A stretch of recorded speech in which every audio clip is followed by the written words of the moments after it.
प्यारे बच्चों, online classes के माध्यम से आपको स्टडी प्रोवाइड कराई जा रही है।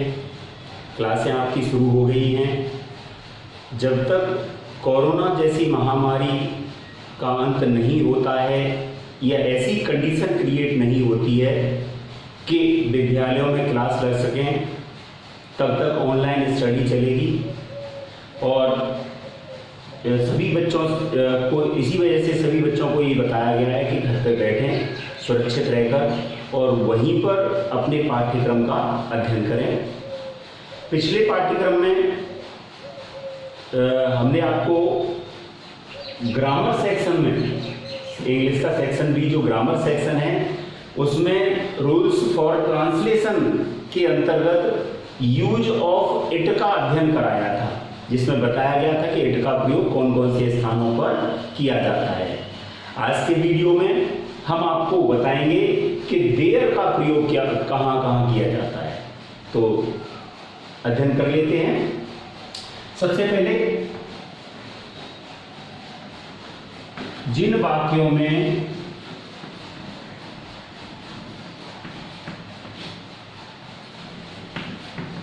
कर्ता का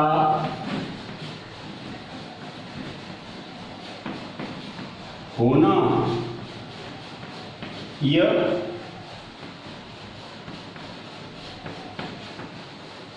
न होना पाया जाता है,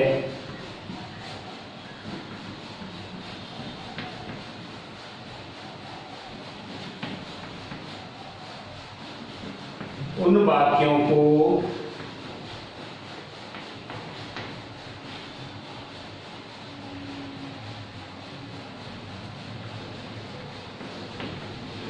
इट या देयर से आरंभ करते हैं।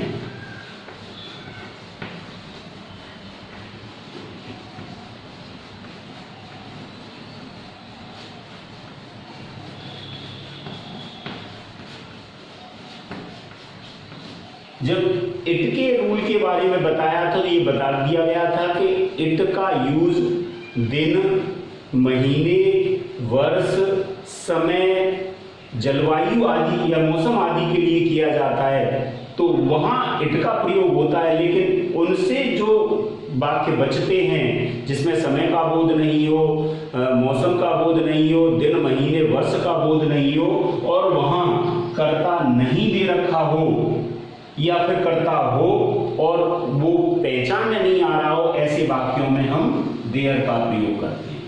ठीक है। दूसरा, ऐसे भी कह सकते हैं,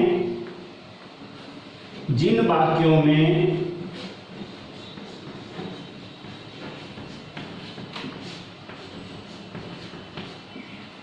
कर्ता यानी मुख्य शब्द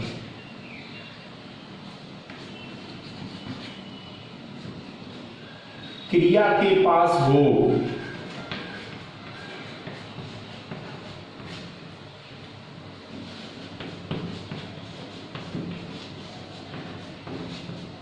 ऐसे वाक्यों को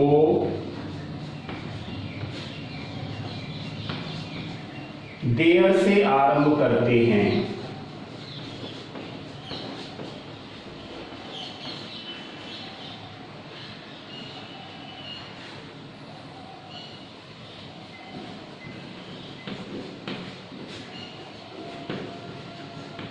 तीसरा ये है, ऐसे वाक्यों में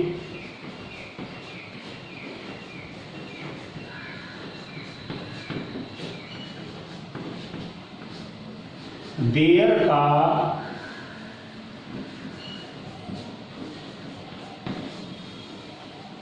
कोई हिंदी अर्थ नहीं होता है।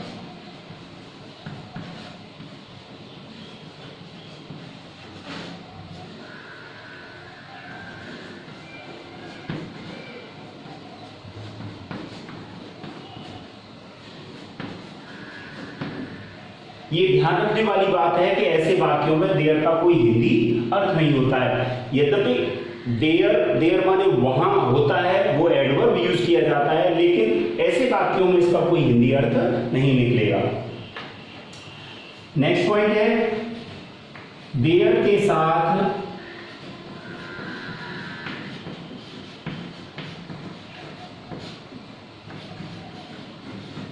प्रेजेंट टेंस में हेल्पिंग वर्ब इज और आर लगाते हैं। सिंगुलर नंबर का सब्जेक्ट हो तो इसका यूज किया जाता है, प्लूरल सब्जेक्ट हो तो आर का प्रयोग किया जाता है। तथा पास्ट टेंस में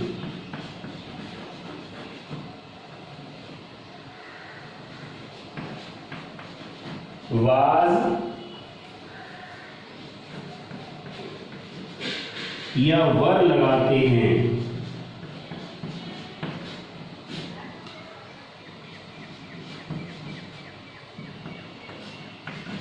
फ्यूचर टेंस में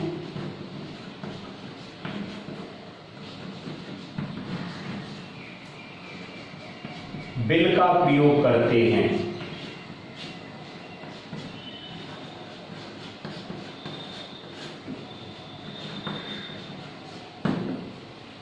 ये चीजों को ध्यान में रखना है। फॉर एग्जाम्पल,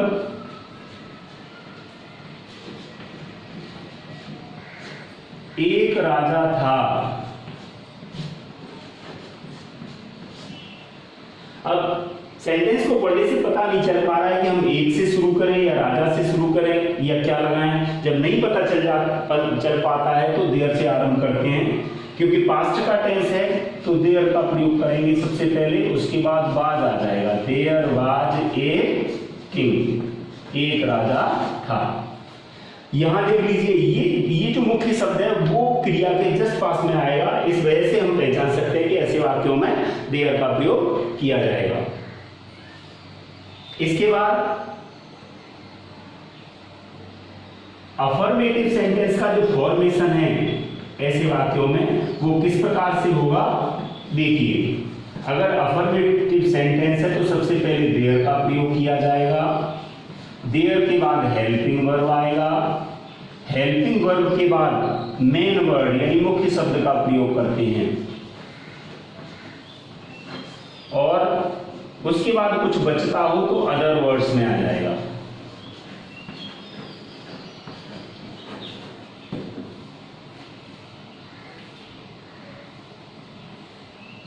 जैसे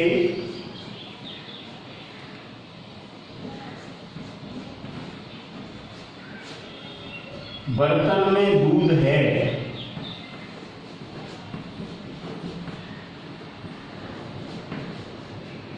अब सेंटेंस को पढ़ने से ऐसा पता नहीं लग पा रहा है कि बर्तन करता है इसमें या दूध करता है, लेकिन हम देख लेते हैं मुख्य शब्द जिसका वर्णन हो रहा है वो बिल्कुल क्रिया के पास आ रहा है, तो देयर का यूज है।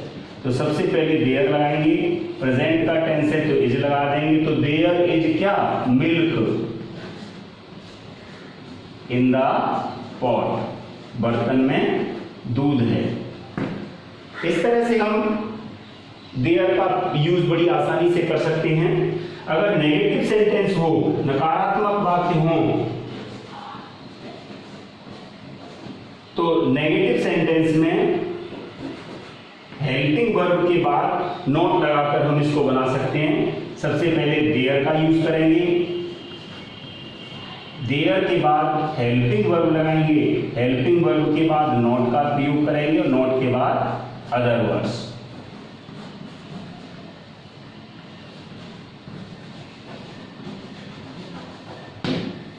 जैसे कक्षा में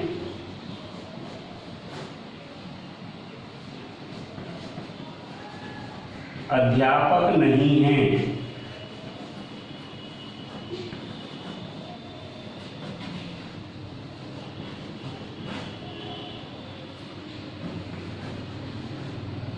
देयर इज नो या नॉट टीचर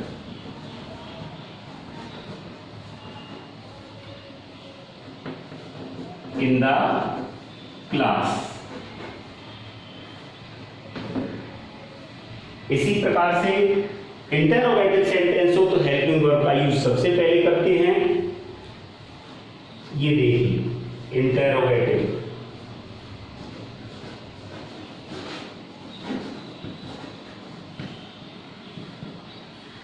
सबसे पहले हेल्पिंग वर्ब लगाएंगे, उसके बाद देयर का यूज करेंगे, देयर के बाद अदर वर्ड्स लगाएंगे, फिर क्वेश्चन मार्क। इस प्रकार बड़ी आसानी से हम देयर का प्रयोग कर सकते हैं। आई होप कि आपको अच्छी तरह से समझ में आ गया होगा। इसके साथ साथ प्रैक्टिस के लिए आपको एक्सरसाइज दी जाएगी, उस एक्सरसाइज को सावधानी पूर्वक करो, वीडियो को अच्छी तरह से देखना, और कोई भी पूछताछ हो तो ग्रुप के माध्यम से कर सकते हैं। Thank you.